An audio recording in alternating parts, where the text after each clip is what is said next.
I can't believe I'm making this video. Marvel Rivals is like if objectification was a video game. At least that's what the TikTok hive mind told me. The devs spend more time coding the jiggle physics of Hela's boobs than balancing out characters. So let's use this horny ass game to discuss sexual topics that I decided to talk about while half asleep at 4 in the morning. We'll begin with learning sexual theory. I know I said that TikTok said this game objectified people, but I'm not gonna lie, logging on I saw like maybe 4 or 5 Gooner skins, and the rest were just comic book inspired and more on the extravagant side. I'm by no means a Gooner, despite making tons of horny jokes on the channel. You'll let me talk. If you knew me in real life, I'm generally not that kind of guy. I do it for the content. See, I have a funny thing called self-control, but I feel as if some people project the fact that they can never not look at a man or woman and feel some type of arousal. This mostly happens because people aren't taught how to handle their feelings and desires. An old individual I knew used to call me a gooner for wearing a female skin with slightly revealing skin as my main in Fortnite.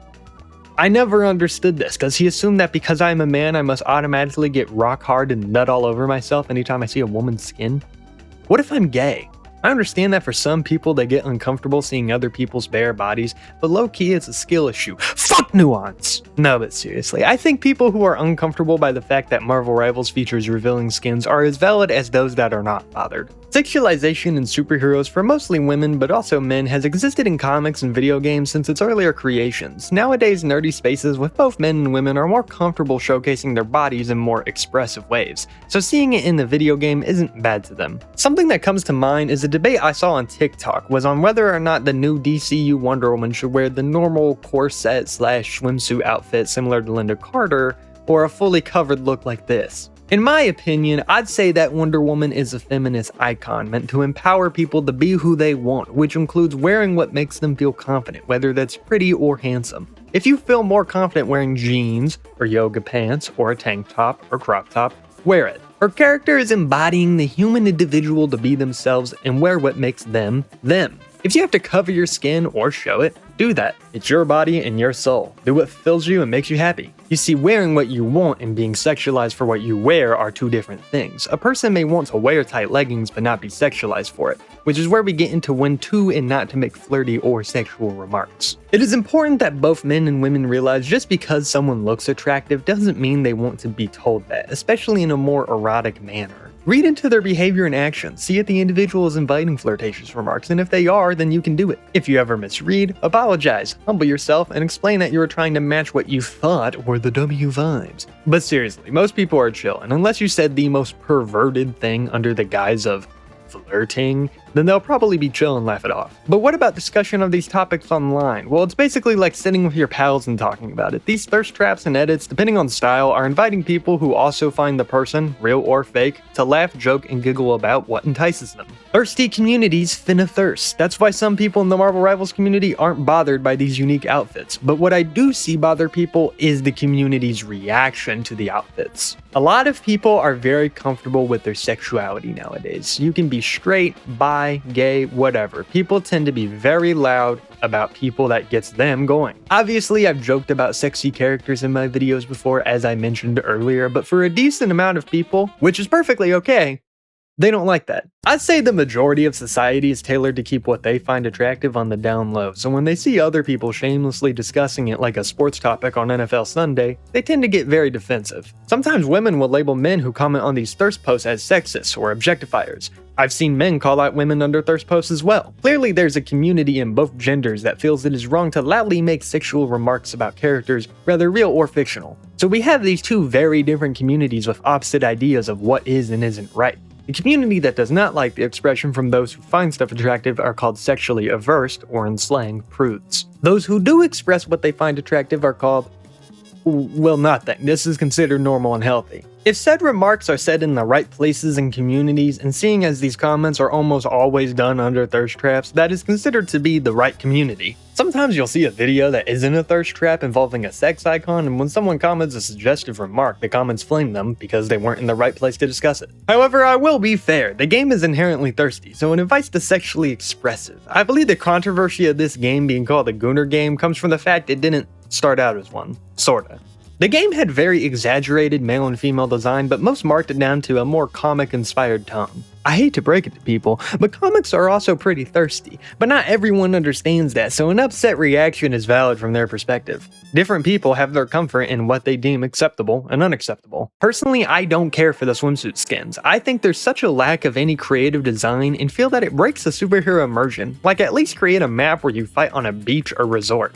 I guess the Hellfire Gala can sorta count, but that's more of a ball than a vacation. Anyways, time for the actual lessons. Lesson 1. So intercourse with animals? Bad. Leave Jeff the land shark alone, pervert. Intercourse with other humans? Good. Lesson 2. Consent is important. Namor goes up to Invisible Woman flirting with her despite saying she's not interested in happily married. Bad. Never be like Namor. Lesson 3. Always wear protection. It helps block projectiles. Lesson 4. Sometimes Loki doesn't want to kiss Emma Frost. He wants to kiss Captain America because he's gay. This is okay. Sometimes Magic wants to kiss Bucky Barnes, but she also wants to kiss Psylocke. This woman is a whore and also bisexual, which does not have an inherent connection. That is a harmful stereotype. Lesson 5. Do not ever break the bond of monogamy if you agreed to be exclusive. If you say you are going to stay with and love your partner unless you otherwise break it off with them, follow that. Cheating is one of the worst psychological uh-ohs that can happen to the brain and soul. Lesson 6. Use as much spit as possible when going oral on male or female. Lesson 7. 6-7. Clean your ass if you're going anal or you'll get a disease. Venom turned orange from going too crazy without proper hygiene. Lesson 8. Don't thrust, rotate while on the hoo-ha. It feels better for the woman because of, I don't know, anatomy or something. Lesson 9. If you have kinky sex, no one, and I mean no one, wants to hear about it.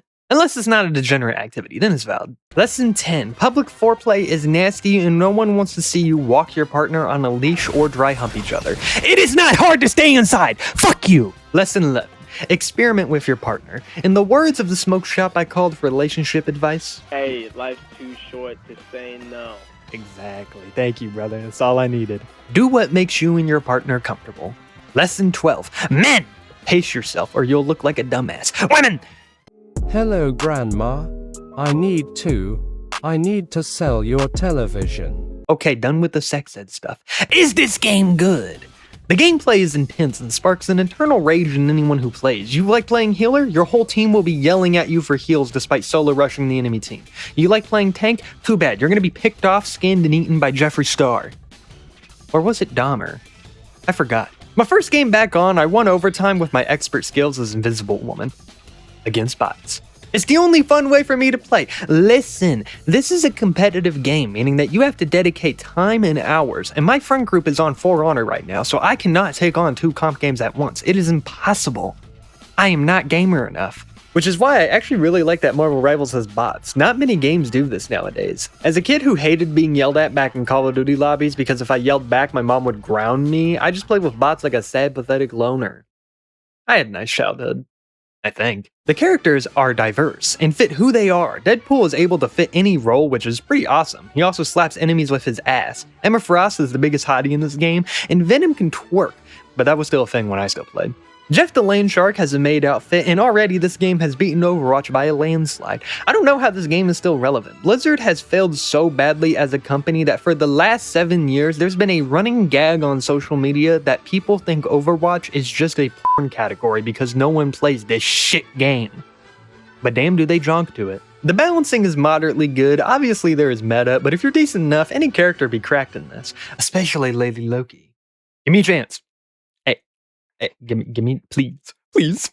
4 out of 5. This game has love and passion built into it. Probably too much love, if you know what I mean.